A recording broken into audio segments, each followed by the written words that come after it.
Back with Joe McClean and Madeline Osburn. And we got a new poll out of Colorado, this one from Emerson. That was pretty interesting. I don't recall seeing any other polling out of Colorado for the Democratic primary. You've got Sanders at the top with 26%, followed closely by Biden. That's a statistical tie. Then you've got Warren, Harris, Buttigieg, Andrew Yang at 4%, we might add.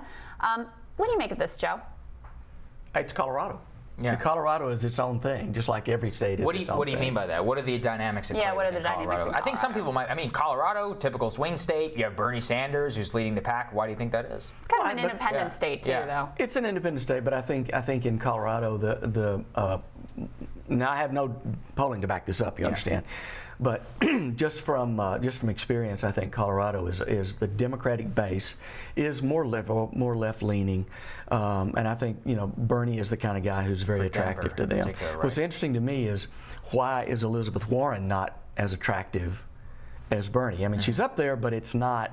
Well, and that's actually an interesting note, is that if you combine Sanders and Warren, the two most progressive candidates in the race, I mean, that's 46%, nearly 50% of Colorado voters looking at a progressive. Well, and Madeline, I think that just it's just interesting because you would think that, a typical, Colorado, who do they have? Like John Hickenlooper and like Michael Bennett. But I mean, Bernie Sanders is leading in his own state. Maybe it's them who are out of step with their own base and voters. It's surprising to me. Every time I hear Bernie talk, I'm still surprised that he's doing so well, just because he seems so old. But I do think the most interesting thing is that compared to 3 years ago, if Bernie Sanders is leading, how far left has the whole party shifted, right? Like Bernie Sanders, I think he's 4 more years representative of what they actually want. He absolutely is, but just the way that the whole party has shifted as far left to where he could be the leading candidate is crazy, compared to where they were. I think Republicans would love to believe that, but this is Colorado. This is not the nation.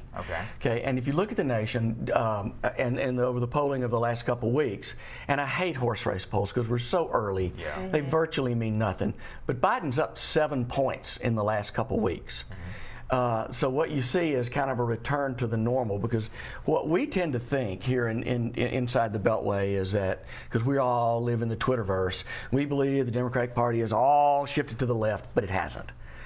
Basically, the Democratic Party is a lot more moderate and centrists than we believe in the coastal elites would like to believe. However, okay, so first of all, most of Biden's voters aren't backing him because they love his ideas, as his own wife pointed out. Yes. They're backing him because they think he's the most electable, which is a very different deal. The people who are looking at who shares my values support Warren, and they support, in particular, Sanders also. We have a new piece up at the Hill talking about how, this is the Jonathan Easley, Max Greenwood piece, talking about how polls may suggest that Sanders is actually underestimated. I mean, you talk about Biden's rise post-debate.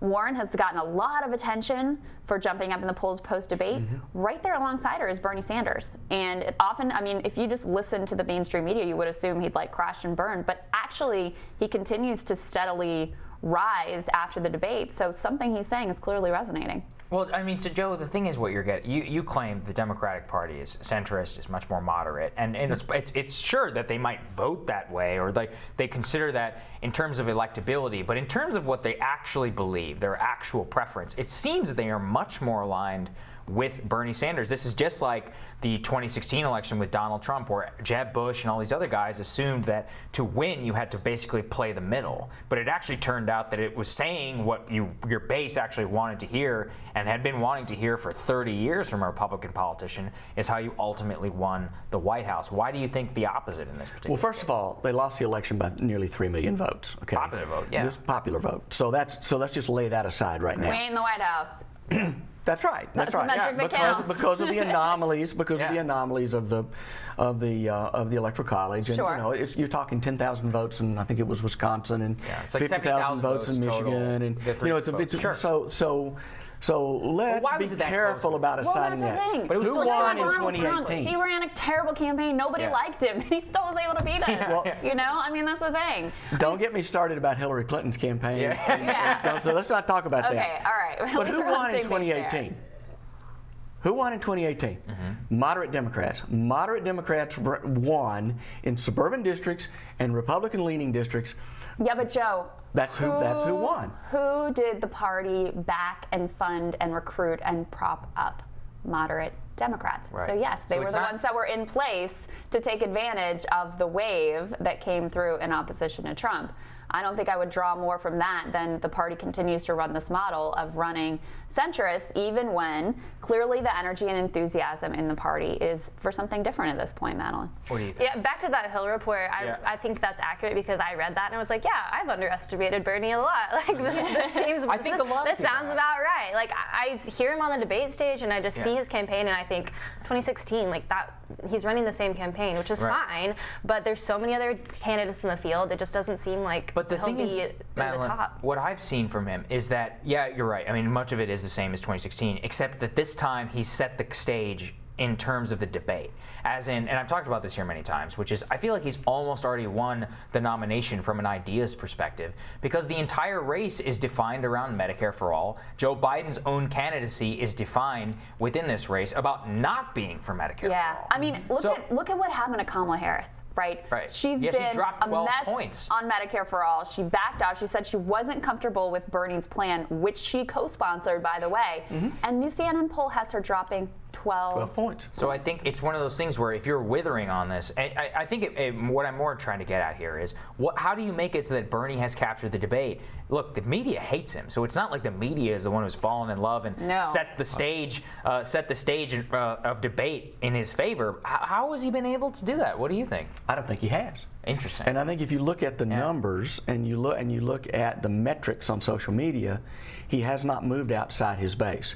His base is committed, and they're fervent in his support.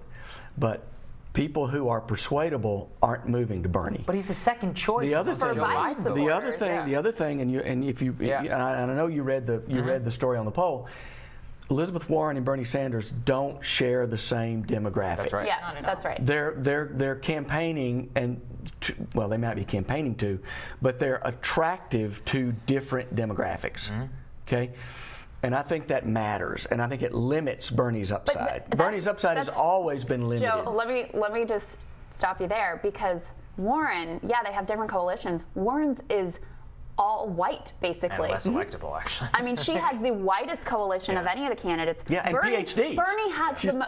Bernie has the most diverse coalition of any of the candidates. He does, which could be seen as a weakness. Why is that to be a Because lower income people are less likely to vote than higher educated upper income people. But more diverse. If you want to win the Democratic primary, Madeline, can you win it with white educated liberals? No, it can't. No, you can't. We know from 2016, from all our whiplash, it's going to come down to the Trump-Obama voters, right? Those are the key districts that deter, like who voted for Obama and Trump, and where did those moderates or those from an who electoral flip back and forth, where do those fall? It's that, and it's also the people who stayed home. Because they weren't excited by Hillary Clinton's lame campaign. I mean, so if you were talking about who can excite the base, and the polls show this too. Yes, Biden shows up beating Trump in almost all the polls. So does Bernie, right there alongside him. I would submit to you that the base are not the people who stayed home.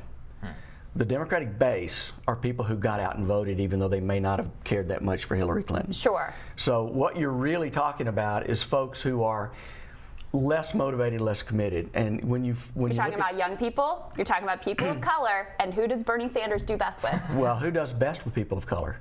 Who does Joe best Biden. with young people of color? Bernie Sanders. Who don't and vote. the rising Latino. Who don't vote? They don't vote. Look, how many times have I run campaigns to young people and gotten my butt kicked? But Joe, but that's they don't vote. No, but that's an old mentality. Look at 2018. Look at the youth vote in 2018. It was up slightly. It was higher. I mean, that's if the my thing. You write people off. Of course, they're not going to vote. That's true. That's true. That is the one cancer that this age is unleashed upon. All right, we're going to have to continue this conversation another day. Thanks, thank guys. you. Appreciate it. We'll have more Rising right after this.